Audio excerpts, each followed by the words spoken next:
Uy! Uy! Uy! Alam nyo, huwag kayong iyak ng iyak.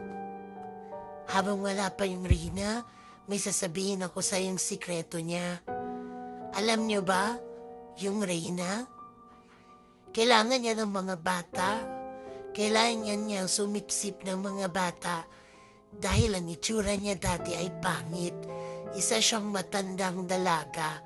Tapos kung nakakasipsip siya ng mga dugo ng mga bata, ay gumaganda siya at bumabata. Alam niyo ba, ang pangit ng Rina dati. Pero ngayon, gumaganda na siya kapag nakakasipsip siya ng bata. Tapos yung bata, gagawin niyang itlog. Alam niyo ba si Humpy at si Dumpy? Sila yung magkapatid. Tapos, ginagawan silang alalay ng Rina.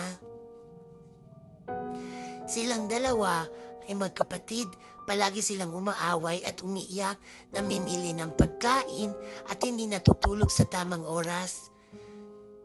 Sila yung sinisipsip ng queen para maging stay young and beautiful yung queen. Ito yung sikreto ng queen.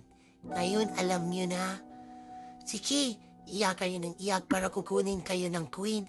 Papadugod kayo sa mga alalay niya. Gusto niya yun? Huy.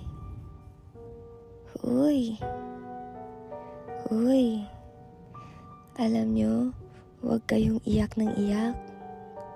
Habang wala pa yung Rina, may sasabihin ako sa yung sikreto niya. Alam nyo ba, yung Rina, kailangan niya ng mga bata. Kailangan niyang sumipsip ng mga bata dahil ang itsura niya dati ay pangit. Isa siyang matandang dalaga. Tapos kung nakakasipsip siya ng mga dugo ng mga bata, ay gumaganda siya at bumabata. Alam niyo ba, ang pangit ng Rina dati.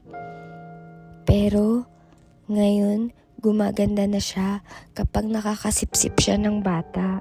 Tapos yung bata, gagawin niyang itlog. Alam niyo ba si Humpy at si Dumpy? Sila yung magkapatid. Tapos, ginagawan silang alalay ng Rina. Silang dalawa ay magkapatid. Palagi silang umaaway at umiiyak, namimili ng pagkain at hindi natutulog sa tamang oras. Sila yung sinisipsip ng queen para maging stay young and beautiful yung queen. Ito yung sikreto ng queen. Ngayon alam nyo na.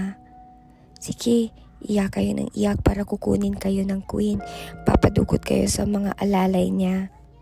Gusto niyo yun?